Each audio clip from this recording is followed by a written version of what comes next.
it was an intelligence war, and the Americans outspied the British. And this was really one of the reasons why a highly improbable victory in the American Revolution could actually come about. We assume, because we know the outcome of history, that there was no potential alternative. We assume the inevitability because we know the outcomes. But in point of fact, the idea of the Continental Army achieving a victory over the British was the most implausible outcome that people considered at the time. Good evening, everybody. Welcome to Hero's Path. I'm John Fensel, and I'm grateful that you decided to spend this hour with us. And we've got a few surprises for you as well. A quick note about how we're going to run this. So right now, you're all muted just to keep the audio clean. But we are going to record this session tonight, and we're going to be replaying it afterwards. So you'll be seeing that. And then as we're doing this, you can drop some questions into the chat as you think of them. Don't wait to do that. We'll protect the time at the end to pull those forward. And then if I see those questions, I'll ask Jeff those while he's speaking. So now here's the reason why we're doing this topic right now. We're coming up on our nation's semiquincentennial. That means our 250th birthday. That number can feel pretty ceremonial for those of us who lived through the bicentennial until you remember what it is that we're measuring. It's measuring whether a fragile, improbable idea could have survived, that free people can govern themselves. Jeff, if the revolution was something that, that we talked about last time, here's, I think, the uncomfortable truth. The Republic didn't survive its birth by speeches alone. It survived because ordinary people and a few extraordinary leaders ran an intelligence campaign while the country was still just an idea on paper. Most Americans have never been told that story, but tonight you're going to hear that. Now, I'd like to introduce our presenter here, Jeff Steinberg. He's a great friend. He's been involved with national security policy for over 40 years. He's been working in the private sector in partnership with Congress and the military and the intelligence community for decades.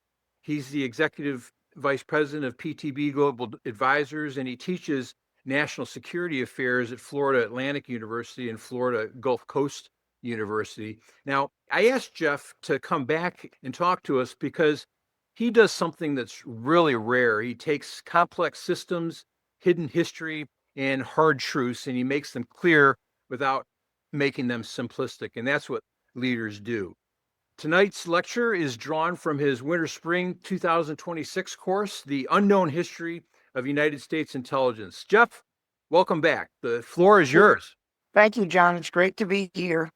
Let me just start out just briefly that there's an urban legend that the United States really was not engaged in any kind of professional intelligence activity until the onset of the Second World War, and that we were the junior partners, we were the kindergarten class, and it was the British through the Special Operations Executive, through MI6 and other agencies that sort of took us along and basically taught us the ropes.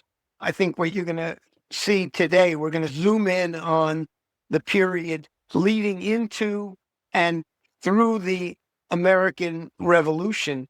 And I think that what you're going to see, number one, is that the decisive factor in the victory, the successful independence of the United States, that process that we're now commemorating 250 years of, was largely accomplished because the American forces conducted more effective intelligence operations than the British. And one of the British generals at the end of the American Revolution, after the British had conceded defeat after Yorktown, after the Treaty of Paris was negotiated, establishing American independence, one of the leading British intelligence figures in North America basically said, the Americans didn't fight us, but they beat us in the spy war. So coming from the British, who at that time controlled the largest and most powerful empire on the planet, to acknowledge that basically a kind of a ragtag force had conducted superior intelligence operations tells you a lot about the history and culture and what were the strengths and advantages that the American patriots had. And so we're going to go through that story. I'm going to switch over now to a PowerPoint and run through that fairly quickly so we have time at the end for discussion, questions, and answers and things. So hopefully we'll get cooperation here.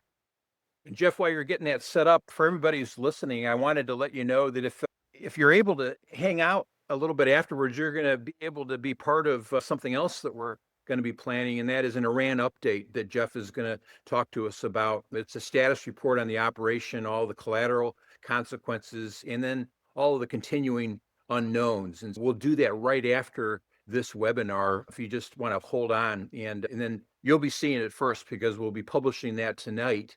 The actual webinar we're going to post a little bit later on. Jeff, it's all yours. We successfully sharing the screen here? We are. We can see it. Yep. Okay, great. As I said, American intelligence did not start with the British in World War II. And in fact, the most important and earliest American secret intelligence operations were directed against the British. Early in the actual revolution, George Washington, as the commander-in-chief of the Continental Army, left an individual, an officer named Nathan Hale, to attempt to spy on the British in the New York City area.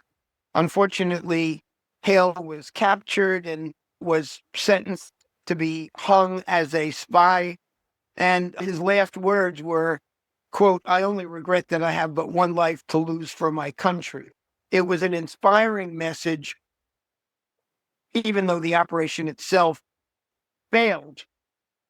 During the American Revolution, both the Continental Army and the British engaged in intensive espionage and counter-espionage operations. And everything that we think of today as the sort of critical activities conducted by intelligence agencies were conducted by both sides during the American Revolution. Spies were recruited, operations were run behind enemy lines, intelligence reports were produced and were communicated through dead letter drops. Both sides were deeply involved in encryption and in decoding the enemy's secret communications. We're going to see that this proved to be a critical element of the victory of the Americans at Yorktown. Both sides engaged in disinformation because of the intensity of the espionage operations back and forth. There was a great deal of counterintelligence work that was done, scoping out and capturing spies that were operating in the midst of the American operations. And similarly, the British were looking to catch American spies operating inside their controlled areas. And they were, generally speaking, not very successful. Interrogations, sabotage operations, all of these things that we think of in terms of modern spycraft were fully operationalized during the American Revolution. Now, it is true that the United States, both during the pre-independence period and after independence, went a long time, 100 years, before establishing a permanent peacetime as well as wartime intelligence operation. This was largely because of the fact that there was a distrust of the establishment of a permanent military apparatus. the principle on which the United States was built was really that of the citizen soldier. And George Washington set the example for that when, after the successful conclusion of the revolution, he resigned his commission as the commander in chief of the Continental Army and went back to his farming at Mount Vernon. And the organizations that existed during the revolution basically ceased to exist after the victory. And we're going to see in another lecture that during the Civil War, really, the whole process really had to start from the beginning. There was not a permanent organization or institutional memory.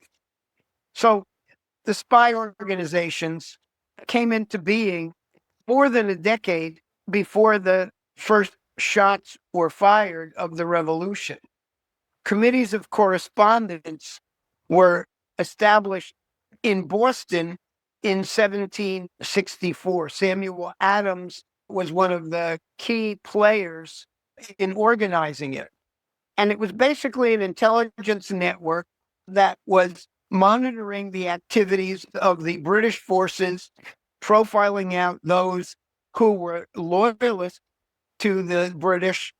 This was during a very early stage where there was not a large scale support for a fight for independence. But nevertheless, those committees were the first concrete intelligence organizations that were created. And they sprang up initially in Massachusetts, but eventually throughout all 13 of the colonies within 10 years.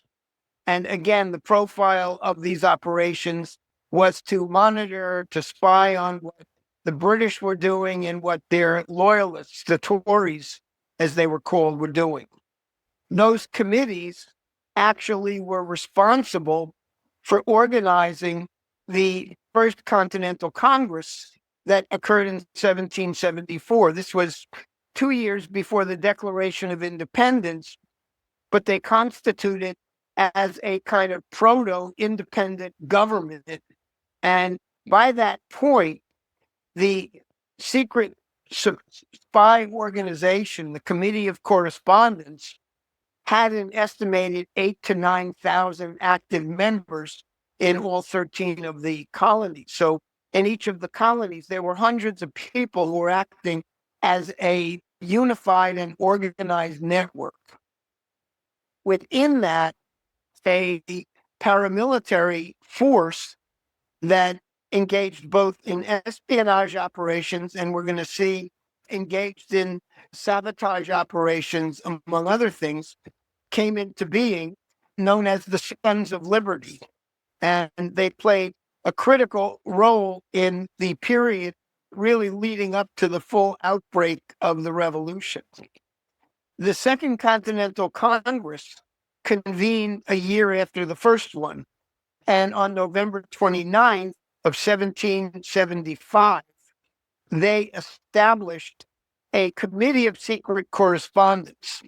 And the objective here was not only to maintain intelligence operations about the British doings in North America, but to also deploy key personnel over to Europe to set up an intelligence operation overlapping with American diplomacy. And so you had people like Benjamin Franklin, John Dickinson, John Adams, and others who were sent over to Europe and engaged in a combination of diplomacy and espionage. This was the first official U.S. foreign intelligence and diplomatic corps, and their assignment was to maintain intelligence on what the British were up to operate in France, to recruit agents, to cultivate allies, to arrange covert arms deliveries, and ultimately the objective was to draw Spain and France into an alliance with the Americans. And so the Americans were quite aware of the fact that there were rivalries among the European colonial powers. And so some of the espionage and diplomatic activities that went on in Europe aimed to exploit those fault lines. So while the primary warfare was taking place in North America, an absolutely indispensable dimension of the war was fought through these kinds of spying and diplomatic activities that were largely taking place in Europe. Overall, to an extraordinary extent, the first person to really function as an overall coordinator of espionage operations was George Washington personally. Washington had a history dating back to when he served in the British Army during the French and Indian Wars. He had been a surveyor and had basically been brought in to the British conflict with the French. Both the British and the French had certain Indian tribes that they were working with, and Washington was deployed on the staff of General Braddock, who was the British commander. In Europe, you had what was called the 7 Years' War, largely between France and Britain, and that war was simultaneously occurring in North America, known as the French and Indian War. In fact, the first shots were actually fired in North America. Washington was basically with the forces that were in the area of what today is Pittsburgh. And at a certain point, he conducted really his own personal mission to profile out which of the Indian tribes had been recruited by the French. He had a guide with him who basically spoke the languages of some of the local Indian tribes. And ultimately, the two of them had to travel alone for 78 days to reach Williamsburg to essentially brief the British royal governor, Robert Dinwiddie, about French military operations. Washington arrived after 78 days in the woods with very little sleep or rest, but the urgency of the situation prompted him to immediately sit down and write a 7,400 word detailed intelligence report. That experience and that appreciation of the importance of intelligence in warfare informed what Washington did as commander in chief. The spy wars really began in earnest at the actual outset of the fighting. The battles at Lexington and Concord, April 18th, 19th, 1775. The British, through their own spy networks, learned that there was a major arms depot of the colonial militias that was hidden in Concord. The British had plans to seize those weapons depots and to kidnap and arrest two of the Massachusetts leaders, namely Samuel Adams and John Hancock. And again, bear in mind, this is over a year before the Declaration of Independence, when John Hancock famously wrote his signature in the largest letters of everyone. The American intelligence network, the Sons of Liberty, discovered through their own espionage what the British plans were, and they rapidly mustered hundreds of armed militia to ambush the British troops and to prevent the seizure of the weapons cache. And so the incident really marked the first overt combat on a large scale between American militiamen and the British Army. And immediately express riders were sent to Philadelphia to brief the Second Continental Congress on exactly what had happened. Months later, the formal command of a continental army was given to George Washington. The army at that point, largely based in Massachusetts, drawn from local militias, started out with 15,000 troops. A week later, Washington, in his role as commander in chief, authorized the creation of a special separate fund to basically establish a spy network to track the British naval deployments in and around Boston. The question was not only control over the harbors, but the issue also revolved around how many additional troops the British were going to be sending for the actual combat. During that same time frame, John Jay, who would later be the first Chief Justice of the U.S. Supreme Court, was named as the Director of Counterintelligence and established a team that, among other things, engaged in breaking the British naval and other codes. A man named James Lovell became America's first actual code breaker, and he was damn good. We talked already about Nathan Hale, and Washington understood that New York was the center of the entire British presence in North America. Nathan Hale was a member of a militia group, a cavalry group known as Knowlton's Rangers. And he stepped forward and volunteered to infiltrate the British stronghold in Long Island and work his way into Manhattan. As we said, he was arrested and hung. Today, if you go over to Langley and go into the CIA headquarters, the main building, you'll see that there's a statue of Nathan Hale right out in front. He was a Yale graduate, and there's another statue of him on the campus of Yale. Now, after the capture and hanging of Nathan Hale, Washington decided that he had to create a much more effective and durable spy network. You couldn't rely on a single individual. And among the people he turned to was a young colonel in one of the units of the now established Continental Army, a man named Benjamin Talmadge. Talmadge was from Connecticut. He had done a lot of business that carried him into the counties of New York, north of New York City, including some contacts on Long Island.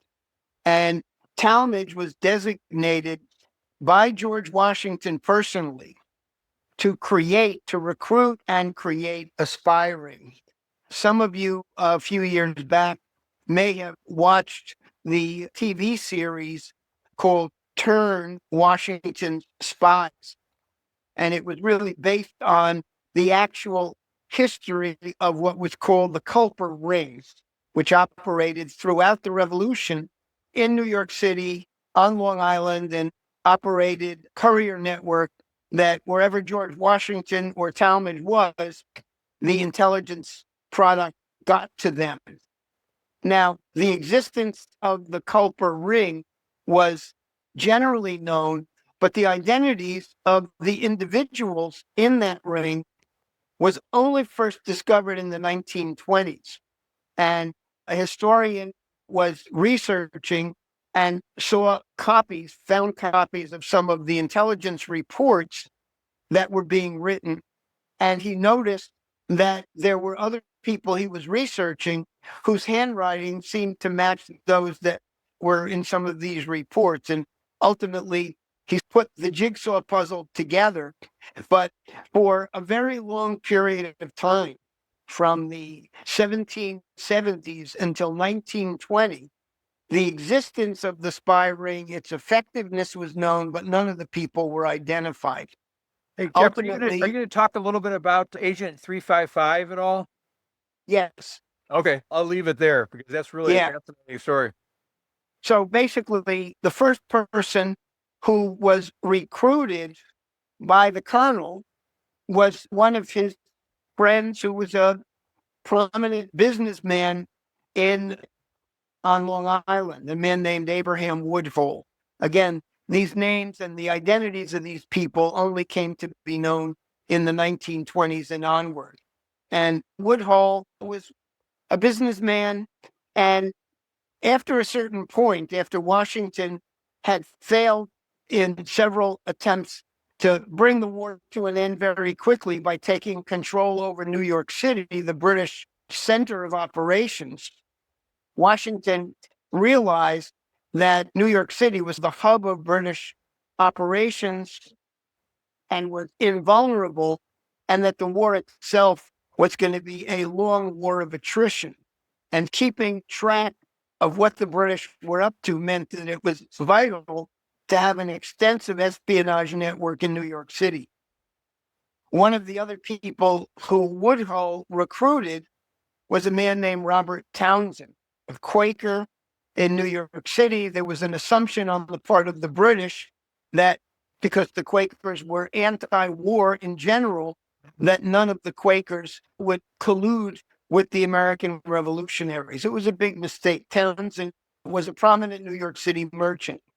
And he, in turn, recruited another member of the Culper Ring named James Rivington, who was a printer in New York City. In fact, he printed one of the major pro-British Tory newspapers, and his print shop was deeply involved in the operations of the British military in New York City. Ultimately, Rivington and Townsend jointly purchased a pub that also, because of Rivington's reputation as being one of the most important and loyal Tories in New York City, it became a hangout for British officers when they were off duty. But Rivington, Townsend were both members of this Culper spy ring and were in a unique and privileged position to obtain an enormous amount of intelligence. Agent 355 was a woman who was also a critical figure in the spy ring. And the speculation is largely that it was a woman named Anna Smith Strong, who was from Setauket. If you watched Turn, Washington Spies, there's a sort of a unproven sort of sexual story undercurrent between her and Abraham Woodhull. We have no idea whether any of that is true, but she was a critical player in the ring, and she basically carried out certain signals that indicated that there was fresh intelligence that had been smuggled into Setauket from Manhattan. And based on her signals and the identification of certain drop points where the intelligence reports were hidden, a man named Caleb Brewster, another man from Setauket, who was a blacksmith and a boatsman, would become the critical courier, bringing a lot of that material. Ultimately, Anna Smith Strong was captured and was held as a spy, and she's presumably the only member of the Culper Ring that actually died in British custody. Jeff, she also, they say that whether it was her or not, and we still don't know, but it's also believed that she played a direct role in exposing Benedict Arnold's treason, correct? Yes. Yeah, I'm going to get to that. That's a really critical story. And it was basically Talmadge and his team that really uncovered what would have been potentially a decisive defeat for the Continental Army if that whole operation had not been detected. That presumably, if the story is accurate, that's the context in which she was ultimately smoked out and identified. Washington basically never knew the identity of the members of the Culper Ring, and that was by pre-design. The only person who knew the real identities was Colonel Talmadge. And so all of the members of the Culper spy ring had nom de guerres, and those nom de guerres were known to Washington. But throughout the revolution, he never had any idea of the actual identities of the people who were providing this provably very invaluable intelligence. Washington had his own team of individual spies that he personally recruited and personally ran, obviously from a distance. And so some of these people who were serving directly on behalf of Washington were out there in the cold for a very long time, operating on their own wits and finding imaginative ways to convey critical intelligence directly to Washington. One of them was a man named Nathaniel Sackett, who was a spy in New York City, reporting directly to Washington. Unbeknownst to the British, he had been on the committee headed by John Jay called the New York Committee for Detecting and Defeating Conspiracies. In other words, this was the counterintelligence operations to identify and detect people who had been recruited and were being run as British agents. Other spies, again, personally run individually by George Washington. Another New Yorker named Hercules Mulligan was a prominent New York City tailor and basically was viewed as a loyal Tory and became the preferred tailor for all of the British Army officers, courtesy of some of the very wealthy Tory families in New York City who essentially also used Mulligan's services. Another member of Washington's directly controlled network was a man named Chaim Solomon, born in Poland, but from a Sephardic Jewish family that had come to Poland from Spain. He was a member of the Sons of Liberty in New York City. And even once he was captured by the British, because the British were relying on German mercenaries from Hesse. The fact that Solomon spoke German fluently as well as English, the British used him as a translator to basically debrief the Hessian mercenaries and then provide to the British in English what he had learned. There was an elaborate effort to secure his escape. And needless to say, he came out with a massive amount of invaluable intelligence. And later, in partnership with Robert Morris, essentially became major private financiers of the revolution. Everybody's familiar with Washington crossing the Delaware, but it's probably not widely known that this was the first really important intelligence coup by the Americans. And again, it was something that was carried out personally by George Washington. In 1775, so we're talking really before the revolution formally began, before the Declaration of Independence, Washington recruited a man named John Honeyman, posed as a loyal British Tory. He basically was a merchant. He provided beef and other supplies to the British Army and especially to the Hessian troops. And in December of 1776, during one of the really darkest periods of the revolution, Washington ordered his troops to hunt down and find Honeyman and basically arrest him. And Washington ordered them to bring Honeyman personally to him to conduct the interrogation. Shortly after that completely private one-on-one, quote, interrogation, Honeyman escaped back to Trenton and was basically viewed by the British and by the Hessians as somebody who now not only was a hero, but who had intelligence that he could provide on the state of affairs with Washington's forces. Honeyman basically told the Hessians that Washington's forces were almost broken. They were demoralized. They were desperately in need of rest. And there was therefore no danger whatsoever of any kind of surprise attack on Christmas, and the Hessians would be free to basically celebrate, as Germans love to celebrate, the Christmas holidays. And it was Honeyman's disinformation that proved critical to the whole surprise operation of Washington crossing the Delaware. Even after the success of that operation and the Continental Army reestablishing control of the area around Trenton, New Jersey, up through Princeton, the local patriots still viewed Honeyman as a rabid Tory. And at one point, a bunch of the patriots basically stormed his house. He was not there.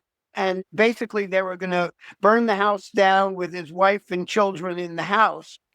And as they came to the door, Honeyman's wife came out and had a personal letter from George Washington, which they were able to authenticate, that said, "Leave these people alone."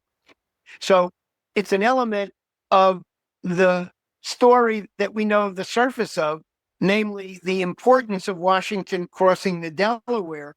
But what's not generally known is that this was one of Washington's most effective and earliest intelligence coups that made that surprise operation possible. A similar thing happened in 1777 involving the critical battle that took place around Saratoga.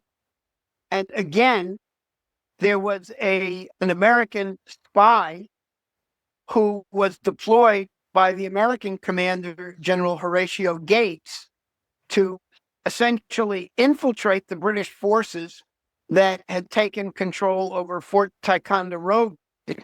And Bryan, knowing the area very well, was able to track and profile the British forces, develop a sense of what they were preparing for in terms of an attack on the Continental Army near Saratoga, was able to basically get back to General Gates with a detailed intelligence picture, including the strength of the British, the battle plans. Again, he was profiled as a loyal Tory and someone who was known as a local innkeeper who housed many of the British officers. And again, it was the intelligence advantage that the Americans had with that information that was critical to the victory at the Battle of Saratoga. That was September of 1777. It became a turning point in the war because the victory there convinced the French that now was an appropriate time to formally join the war. And from that point on, the Bourbon monarchies, both France and Spain, officially declared their alliance with the Continental forces against the British and became even more critical, particularly the deployment of the French Navy was an essential element of the ultimate victory. It's important to get a picture of the larger context of the war and the critical espionage operations that were going on in Europe. Franklin and Washington knew each other and worked together from the time of the French and Indian War. You don't think of Franklin in military terms, but Franklin was the head of the Pennsylvania militia when Washington was the head of the Virginia militia, and they played a coordinating role. And later, it was their collaboration that convinced them of the need to create a kind of an interlinked network of correspondence among all of the 13 colonies. Franklin was deployed to Paris in October of 1776 as a member of the Committee of Secret Correspondence. And earlier, as an indication that the French might be willing to cooperate with the Americans in achieving independence, in December of 1775, a French aristocrat named Julien Alexandre Achard de Villenour was deployed to Philadelphia personally by the foreign minister of France, Vergennes. And basically, at this point, we already had the earliest of the spies deployed into Europe. Particularly, Arthur Lee was sent to London by the secret committee of correspondence to spy on the British and to recruit friendlies who supported the idea of American independence. Arthur Lee in 1775 had a meeting with Benjamin Franklin and with one of the key French figures, Beaumarchais, at the home of one of the prominent pro-independence British Democrats, a man named John Wilkes, no relationship to Booth. And basically, through these connections between 1775 and into 1776, King Louis XVI authorizes Beaumarchais, who is largely known as a public figure, a prominent member of the establishment. Basically, Beaumarchais is given authority to work with the French foreign minister to create a commercial front company called Rodriguez, Portales, and Company, which began smuggling weapons, particularly gunpowder, to the Americans. And during this early stage of the war, 95% of the gunpowder that was critical to the ability of the Continental Army to fight came via these covert companies, clandestine intelligence fronts that had been created so that the French and the Spanish were assisting prior to the point that they formally entered the war in support of the Americans. Another critical element that really emphasizes the importance of the international intelligence operations was the fact that the British strategy centered around imposing an absolute naval blockade on North America to prevent any kind of European supplies from reaching the Continental Army. And basically, in 1780, the Tsarina of Russia, Catherine the Great, initiated what was called the League of Armed Neutrality. Again, Britain, as the most powerful colonial power in Europe, had rivals. The French and the Spanish were rivals. The Dutch were rivals, and the Russians were rivals. And Catherine the Great organized basically a coalition of nations, starting out with Denmark, Sweden, Prussia, and Austria, and eventually the Ottoman Empire. And they basically declared that any attempt by the British to stop the shipments of supplies into North America would be considered as an act of war.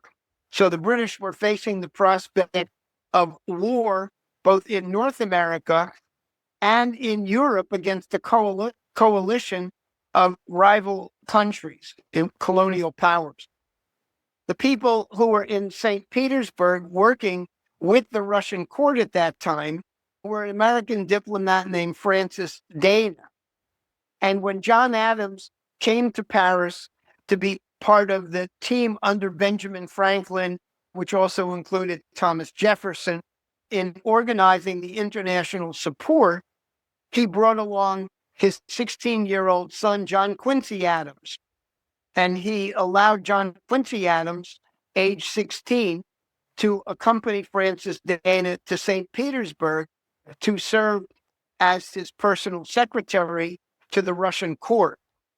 And Franklin was working on the League of Armed Neutrality in Paris through close relationship with the Russian ambassador, Prince Dmitry Golitsyn. So, as it would happen later, in 1809, John Quincy Adams would return to St. Petersburg as the U.S. ambassador to Russia during a slightly later period based on this very early experience. But again, getting the French and Spanish formally into the war after the victory in Saratoga and getting the Russians committed to basically breaking a British blockade through the League of Armed Neutrality was pivotal. So even though the major fighting, again, was occurring in North America, it was a global battle in which critical allies in Europe were won over, if for no other reason that they were rivals and resented the fact that the British were their most powerful and successful rival. This was particularly true of France after they were defeated in the 7 Years' War from 1757 to 63. John mentioned a little while ago the case of Benedict Arnold. Arnold was a very complex figure. He was one of the most effective generals during the early years of the American Revolution and was particularly close to George Washington. In one of the early battles, Arnold was shot in the leg, and basically it prevented him from maintaining an active combat command from that point onward. He'd been involved in the battle up in Montreal and had distinguished himself as a very effective soldier. Because he was put in the position of not being able to actively have a military command, when the British withdrew from Philadelphia, Washington appointed Benedict Arnold to become basically the military commander for the Philadelphia area. He immediately became deeply involved in the Philadelphia high society and wound up marrying a woman whose family were among the leading Tories in the city. Arnold became greedy and basically reached out to a man named Captain John Andre, who was known to be the head of British intelligence operations in North America. He had been based in Philadelphia until the withdrawal of the British forces and then relocated to New York City, where he operated for the rest of the war until his own capture. Arnold sent a communique to Colonel Andre, Captain Andre, and indicated that there was a price for which he would betray the American cause. Shortly after the assignment to Philadelphia and the initial contact being made with Captain Andre, Arnold was reassigned to the position of commanding the fort at West Point, which was critical to control of the entire Hudson River leading into Manhattan. And by this point, through his wife, who probably had earlier been the mistress of Captain Andre, the connection was made. And Benedict Arnold basically proposed to essentially surrender the garrison at West Point to the British. And Arnold made a fatal mistake based on his own sort of paranoia at that point and insisted that he had to have a face-to-face meeting with Captain Andre. And because he was the commander of the fort at West Point, he was permitted to give passes to allow people to pass through the area. And after resisting and resisting, ultimately Andre agreed to travel to meet with Benedict Arnold under the cover of being a British businessman operating out of New York City.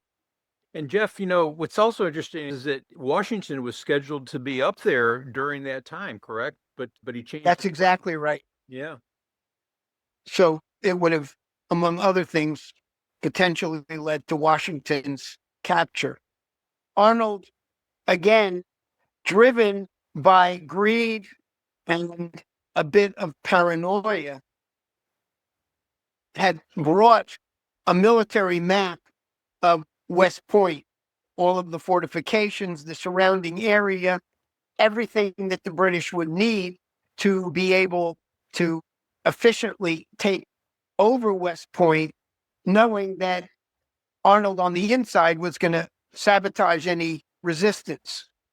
Like a good intelligence officer, Captain Andre looked at the map, memorized it, and gave it back to Arnold.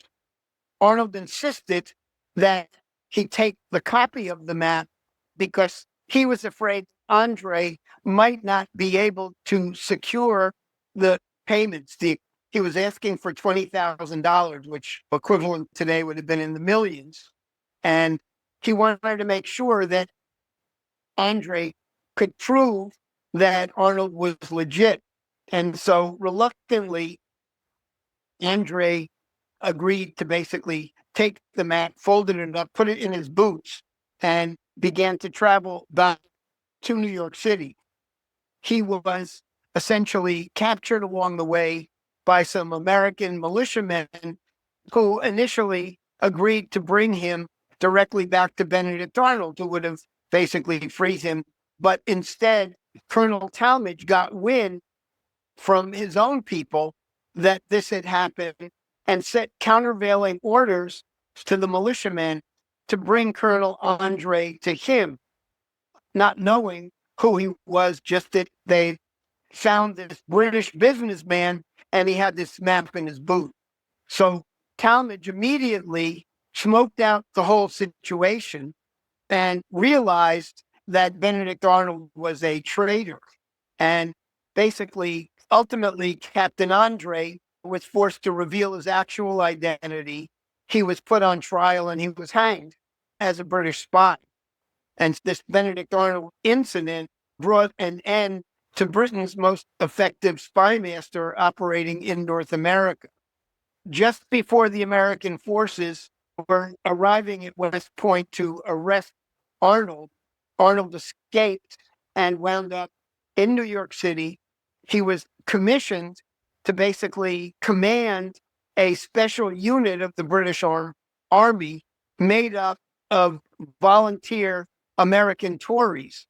And Arnold, for the remainder of the war, was one of the most brutal British commanders, basically not engaging in real warfare, but engaging in plundering and burning and sabotage.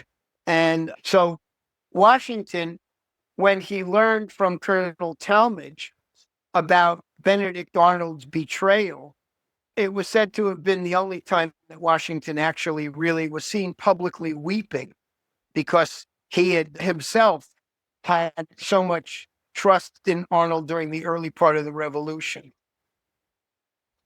One of the other important elements of the espionage operations were Black Americans who basically joined the Continental Army. One particular man named James Armistead basically served under the Marquis de Lafayette and basically posed as a runaway who'd been basically forcibly conscripted into the Continental Army. And he was able to basically infiltrate General Cornwallis's camp, as well as briefly into the camp where Benedict Arnold's forces were operating, and basically was able to gain their confidence based on essentially disinformation that he was providing. And he eventually was able to get that information passed back to Washington's forces. And ultimately, the entire battle and siege of Yorktown was successful on the part of the Americans as the result of major deception operations. And basically, Washington, through Colonel Talmadge, activated the Culper Ring to basically spread the word inside New York City that Washington was planning to launch an attack on New York City via Staten Island. The purpose of that disinformation was to prevent the British Navy and British troops from being sent down to Virginia to basically save Cornwallis, whose forces had been pinned down at Yorktown. And basically, the French Navy was arriving at the Yorktown area. And because of the deception and the delay and the ultimate failure to fully deploy the available British forces to Yorktown to reinforce Cornwallis, the surrender was forced. Washington used his own troops to deploy units that appeared to authenticate the Culper intelligence about Washington plans to attack New York City, even though the main forces of Washington and General Anthony Wayne were actually moving rapidly towards Virginia to join the encirclement of Cornwallis. As Washington at the time said, if we don't deceive our own men, we can never deceive the enemy. At the same time, the code breaker for the Continental Army, James Lovell, was able to crack the British naval codes and was able to share them with Admiral de Grasse, who was the head of the French fleet. Those naval codes had been stolen by James Rivington, remember the Culper Ring member who was the publisher in New York City and the co-owner of the tavern where the British officers would hang out.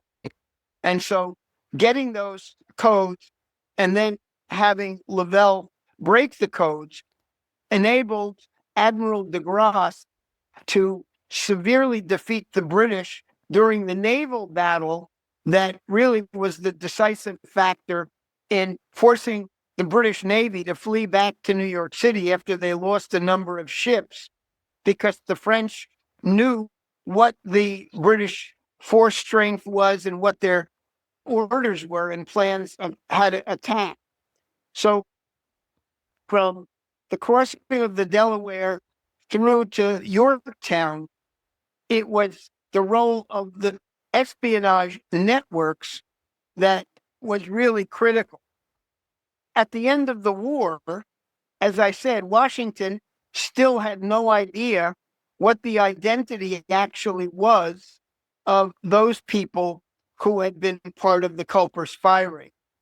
There were other people who had been recruited for payoffs and things like that, who had personally worked for Washington or the counterintelligence group under John Jay. But by and large, the whole story of the Culper ring really took a very long time before it was told.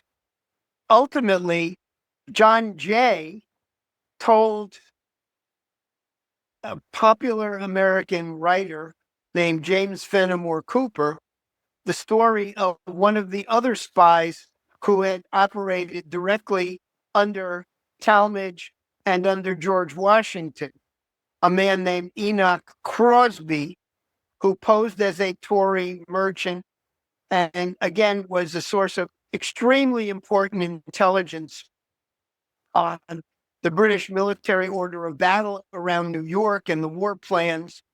And in 1821, the first account of any of the espionage during the American Revolution appeared as one of the most popular novels, fictional books by James Fenimore Cooper called The Spy, which was published in 1821. And it was really the true story of this man, Enoch Crosby, although he was given a different name, Harvey Birch, all the way through because it was uncertain how many Tories were still stay-behinds after the victory in the American Revolution. The identities of most of the members of this espionage operation remained secret until much, much later. Again, Major George Beckwith, who replaced Colonel Andre as the head of British intelligence operations out of New York City and really covering all of North America, at the end of the war basically said, quote, Washington did not really outfight the British. He simply outspied us. And I think that's the critical message to really derive from this whole process. Basically, it was an intelligence war, and the Americans outspied the British.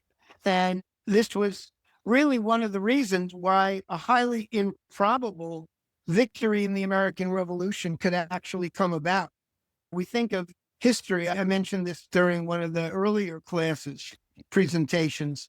We assume, because we know the outcome of history, that there was no potential alternative.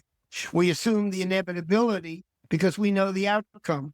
But in point of fact, the idea of the Continental Army achieving a victory over the British was the most implausible outcome that people considered at the time. And so this espionage dimension, the spy wars aspect of it, really was, in a sense, a decisive factor from beginning to end. And that story still to this day is largely not well known.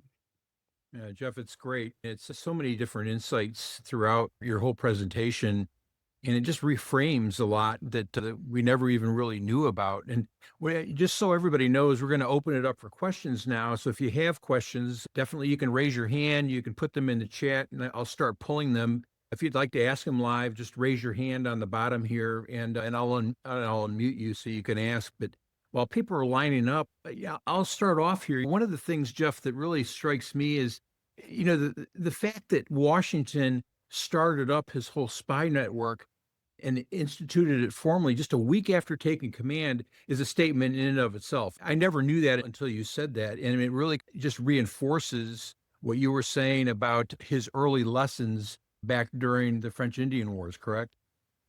Absolutely right. Washington himself was an unlikely revolutionary. The British made a terrible mistake in their prejudice against those who were actually born in North America and refused to grant Washington a commission in the British Army coming out of the French and Indian Wars. His accomplishments were widely recognized, but so right off the bat, they could have had somebody on their side. And the next kind of revolutionizing experience for Washington, he was a major producer of tobacco in Virginia. And he found out that the agent representing him in London was robbing him blind. And he got furious about that.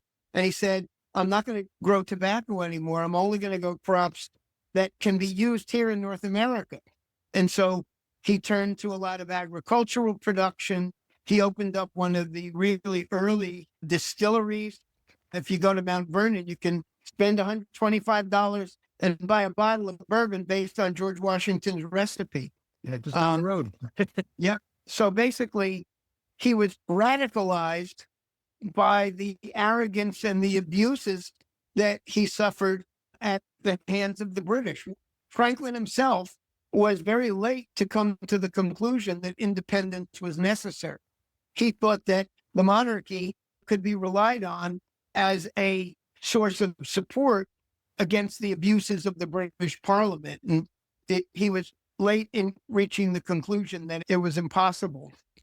Yeah, Washington's experience in those formative years in the French and Indian War were really decisive, and particularly his appreciation of intelligence, which he himself was gathering. He was like, in a sense, the most prominent scout for the British forces in the Western frontier of the fighting.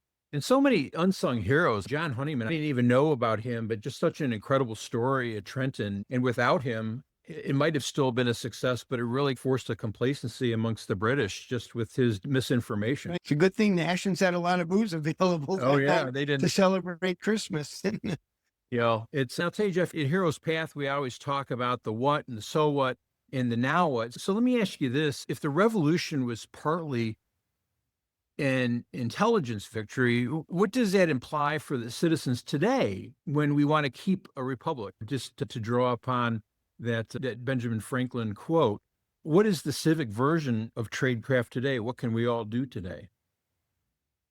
At the time of the American Revolution, what some of the founders understood is that their greatest advantage was the literacy and political literacy of the general population. The literacy rate, just in terms of reading and writing, in North America was over 90%. In England, it was in the 30s, it was 30%. And there was a very rich culture of literature. Number one, we were deeply religious, and everybody read the Bible. The Americans were called the Latin farmers because every household had a Bible. And but also Franklin moved from Massachusetts to Philadelphia because he wanted to get into the publishing and pamphleteering business. And there was such a rich environment in Massachusetts that there was no room for a new kid on the block. And pamphlets, newspapers, There's social media. sermons. Yeah, it was enormous. And as an example of that, when Lafayette went back to France at the outset of the French Revolution, Governor Morris was the American ambassador after Jefferson came back to become Secretary of State. He knew Lafayette well, and he went to him and he said, look, these Jacobins, you're head of the National Guard. You've got to preempt. You've got to round these people up, because if a revolution happens here, it's going to turn violent and ugly. And you don't realize we have 150 years of self-rule and representative government and experimentation with building a political culture in North America. And you have feudalism and an urban lumpen population. And, you can't compress 150 years of experience. So the civic virtue depends on an informed and active citizenry. Yep. And I think that's the great message to take away. Yeah. And Jeff, if you could, there's so many different stories that you told during this excellent presentation, but if you could take just one of these stories and put them into every high school classroom today, what would that be? Why? Gee, that's a The reality is that today's classrooms, they don't have a lot of time to talk about the Revolutionary War, the Civil War, World War II, and they're constrained. But I think it's important that these stories be told and that they're vital. representative. I think that in a certain sense, because people are probably most familiar with Washington crossing the Delaware and the surprise and all of that, if the story about how that came about was told, there'd be, I think, an appreciation. It might get people excited and say, I want to know more about this. I'm hungry for more of these stories. The series that was produced, I forget what network it was, Turn Washington Spies, was again based on historiography that was only done in the 20th century before the identity of any of these people was established. Yep. They were Really, dead and buried for 100 years before anybody could say Abraham Woodhull or Anna Strong or any of these people, James Townsend, all of that. And being able to put a real name and face and biography and history to it is extremely important. It's the reason why James Fenimore Cooper's book, The Spy, was his first really big bestseller. Yeah. Far more so than Class of the Mohicans. Yeah. Well, Jeff, I think that we'll come to an end here, but I just really very grateful. And we're going to continue on, by the way, for those who stay with us. We'll do a reintroduction and we'll do a quick Iran update, because there's nobody better qualified to talk about what is currently happening there than Jeff. But Jeff, let me just close with a question that we started with, because I think it's one that matters as we walk toward our 250th anniversary of this nation's birth. And that is that a republic isn't kept by nostalgia. It's, as you mentioned, it's kept by vigilance and judgment and citizens who can tell the difference between noise and truth. And so tonight you showed us something most of us were never taught, that the founding generation wasn't only brave, they created systems. They were systematic. They built networks. They protected information. They practiced deception against an enemy while trying to preserve trust among their own people. And so I think that the hinge is here. Every generation inherits the Republic in a different condition than the last one, right? This coming semi-quincentennial can't be a victory lap, but instead, I think it should be a mirror. And so my challenge is this: go learn one story that you didn't know before tonight, many of which Jeff just mentioned, which I've learned from. Tell it accurately, pass it on, and ask yourself what kind of citizen the next 250 years is going to require. So, Jeff, just very grateful to you for giving us your time and your all your insights tonight, and to everybody who joined us. I know Paul Clifford is on here. Let's see who else we recognize. Hold on. Oh, we got Mary Marsh on here as well. So just thank you so much for joining us. Very grateful for you being here. We'll send a replay link and we'll give you some follow-up notes shortly. But Jeff, thank you so much. Pleasure, John. Look forward to doing it again.